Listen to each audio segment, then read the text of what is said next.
الحمد لله نحمده ونستعينه ونستهديه ونستغفره ونعوذ بالله من شرور أنفسنا ومن سيئات أعمالنا من يهدي الله فلا مضل له ومن يضلل فلا هادي له وأشهد أن لا إله إلا الله وحده لا شريك له وأشهد أن نبينا محمد رسول الله صلى الله عليه وعلى آله وصحبه وسلم تسليما كثيرا أما بعد السلام عليكم ورحمة الله وبركاته.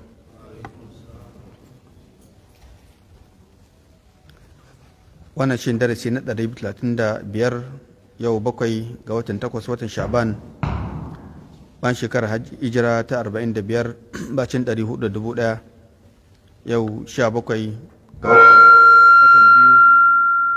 2 shekarar 2024. wancan sati mun shiga babin da yake magana akan sallah tsakanin al-isha'ain wato sallar magariba da sallar isha.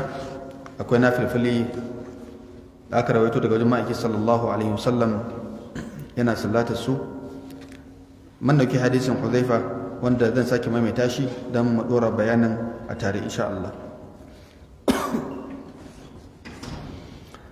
malam yace an Hudhaifa, an karbo daga Hudhaifa radiyallahu anhu, Allah ya kare da a gare shi, kala yace sallaitu ma'an nabi sallallahu alaihi wasallam maghrib, na ya sallata da ma'aiki sallam maghriba, falamma qada as-salata qama yusalli, a inda aka yi da sallah na sallah mai tashi yana sallah. falam yazal yusalli hatta salla al-isha'a thumma kharaja, bai gushe ba yana sallar na nafilfilin nan hatta salla al-isha'a, sai da yayi sallar isha thumma kharaja, sannan ya fita daga cikin masallaci. wannan hadisi rawahu Ahmad wa Tirmidhi, Imam Ahmad da Tirmidhi suka rawaito, Ahmad a cikin musnad din sa mujallal na 5 shafi na 404, Imam Tirmidhi a cikin sunan hadisi mai lamba 604 ya faɗa bacin wannan hadisi ya ce hadisun hasanun sahih. ibnu abi shayba ya rawaito shi a cikin musannaf ɗinsa, da ibnu khuzaima ya rawaito, da ibn hibban a cikin sahihinsa, da hakim a cikin mustadrak mujallal na shafi na 213 zuwa da 14 ya ce huwa hadisun sahih. imam al-albani ya rawaito a cikin irwa al-ghalil mujallal na shafi na 222 zuwa da 23, hadisi mai lamba 470. idan ka duba wannan hadisi na Hudhaifa, ya hakaito mana aikin ma'aiki sallallahu alaihi wasallam.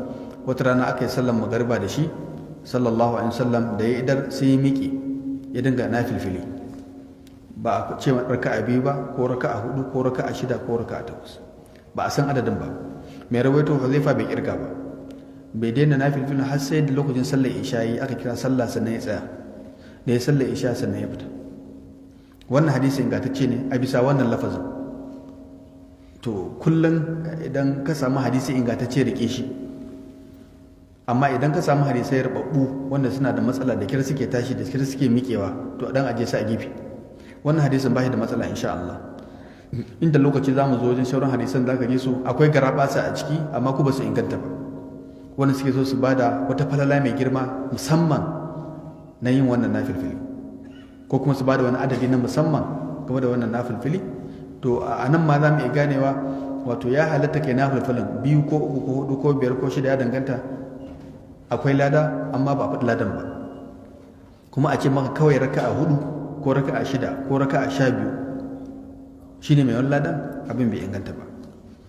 imamu shakwani rahmatullahi alaihi cewa amma qawlu Anas, amma magana Anas wanda zamu ji ta yanzu, farawahu aidan ibn mardoya fi tafsirihi, ya rubuta a cikin tafsirinsa, ka duba ad-durr al-mansur mujallal 6 shafi na 545. ibn jarir tabari ya rubuta a cikin jami' al-bayan mujallali na 21 na 11 shafi na 100, amma sanadin mai rauni ne.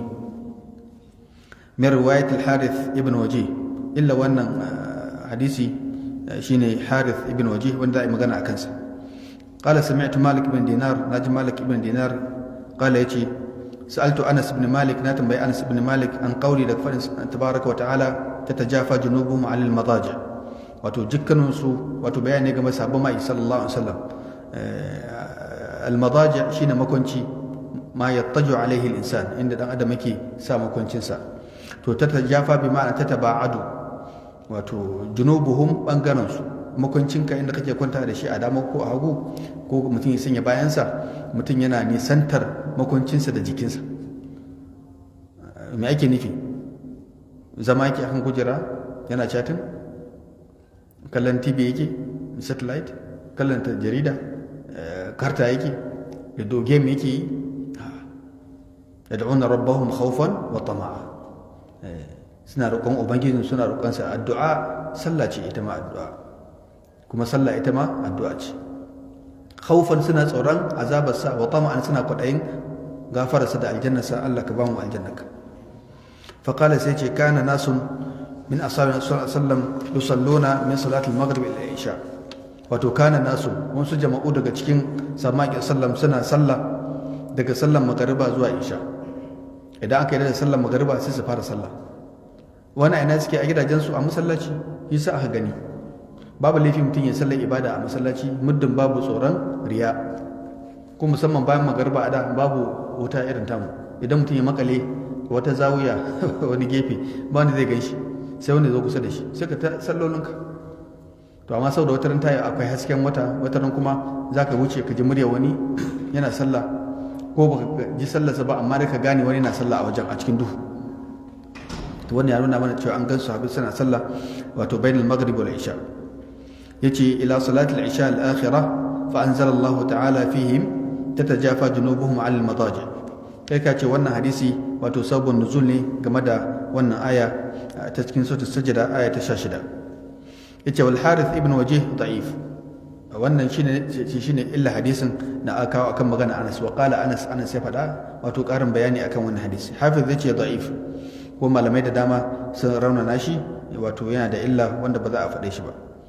Amma dai a takaice abinda malamai suka faɗa, Yahya bin Ma'in ke cewa laysa hadithuhu bi shay, hadisin sa ba wani abu bane, ba shi da kima, ba shi da daraja. In ka ganshi baka dauki hadisin sa ba, ka bar shi a gefe.